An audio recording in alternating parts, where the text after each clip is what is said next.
हिमाचल प्रदेश में tourism sector के विस्तार के लिए जरूरी है कि यहां उच्च गुणवत्ता की और नियमित विमान सेवा उपलब्ध हो। पिछली सरकारों ने इस दिशा में थोड़े बहुत प्रयास जरूर किए, लेकिन ये आधे अधूरे प्रयास हिमाचल प्रदेश के विमानन क्षेत्र को ज्यादा लाभ नहीं पहुंचा पाए।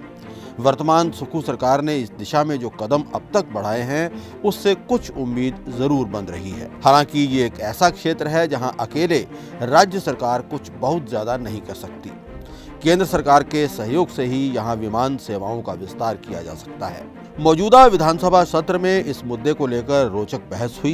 दरअसल हिमाचल में विमान सेवाओं के विस्तार के लिए जहां एक और कांगड़ा जिले के गग्गल हवाई अड्डे और शिमला के जुब्बड़हट्टी एयरपोर्ट के विस्तार की आवश्यकता है, वहीं दूसरी ओर मंडी में नया इंटरनेशनल एयरपोर्ट बनाए जाने का भी प्रस्ताव है। लेकिन समस्या फंडिंग की है। विधानसभा में जब इस विषय को लेकर चर्चा हुई तो मुख्यमंत्री सुखविंदर सुक्खू ने सदन को सूचित किया कि मंडी जिले में ग्रीनफील्ड एयरपोर्ट बनाने के लिए कुल 8,304 करोड़ रुपए की धनराशि दरकार है। उन्होंने सदन को बताया कि केंद्र सरकार से इस प्रोजेक्ट के लिए उनकी सरकार ने इस वर्ष 1,000 करोड़ रुपए रिलीज करने की मांग की है, लेकिन केंद्र सरकार ने इसके लिए कोई प्रावधान नहीं किया है। सुक्खू ने बताया कि इस प्रोजेक्ट को परवान चढ़ाने के लिए जो भूमि अधिग्रहण होना है, उसका मुआवजा ही 2,786 करोड़ रुपए है। सुखविंदर सुक्खू के मुताबिक अगर केंद्र सरकार देरी करती है तो इस प्रोजेक्ट की लागत 9,000 करोड़ से भी ज्यादा हो जाएगी। सुखविंदर सुक्खू ने पूर्व मुख्यमंत्री जयराम ठाकुर को भी याद दिलाया कि ये प्रोजेक्ट उनका भी ड्रीम प्रोजेक्ट था। उन्होंने कहा कि पूर्व मुख्यमंत्री के इस ड्रीम प्रोजेक्ट को वे पूरा करेंगे, बशर्ते जयराम ठाकुर केंद्र से इसके लिए फंड्स लाने में सरकार का सहयोग करें। मंडी एयरपोर्ट परियोजना को एयरपोर्ट अथॉरिटी ऑफ इंडिया ने मई 2018 में हरी झंडी दिखा दी थी। इसके लिए मंडी जिले के नगचाला में उपलब्ध भूमि की निशानदेही भी कर ली गई थी।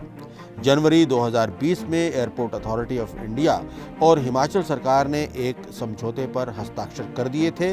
इस समझौते के अनुसार इस एयरपोर्ट का निर्माण दोनों पक्षों द्वारा संयुक्त रूप से किया जाना था। इसके लिए एक अलग वेंचर कंपनी बनाई जानी थी। जहां तक हिस्सेदारी का सवाल है तो प्रोजेक्ट में एयरपोर्ट अथॉरिटी की हिस्सेदारी 51% और हिमाचल प्रदेश की हिस्सेदारी 49% तय की गई थी।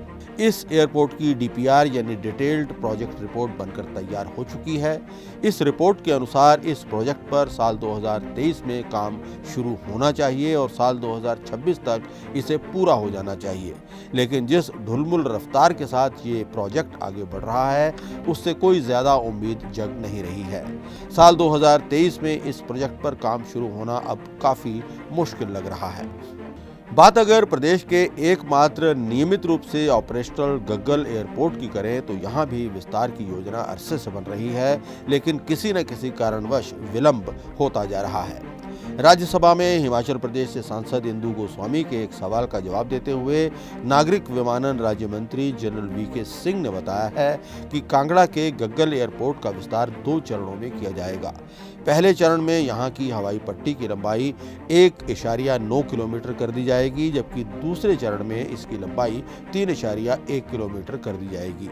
यहाँ भी भूमि अधिग्रहण एक बड़ा मसला था, लेकिन अब यहाँ आवश्यक जमीन को एक्वायर कर लिया गया है। उम्मीद की जा सकती है कि एक्सपेंशन का काम जल्दी शुरू हो सकेगा। हिमाचल प्रदेश सरकार कांगड़ा को टूरिज्म कैपिटल बनाने का दावा कर रही है। इस मंसूबे को पूरा करने के लिए कांगड़ा हवाई अड्डे को अंतर्राष्ट्रीय स्तर पर लाना बेहद जरूरी होगा।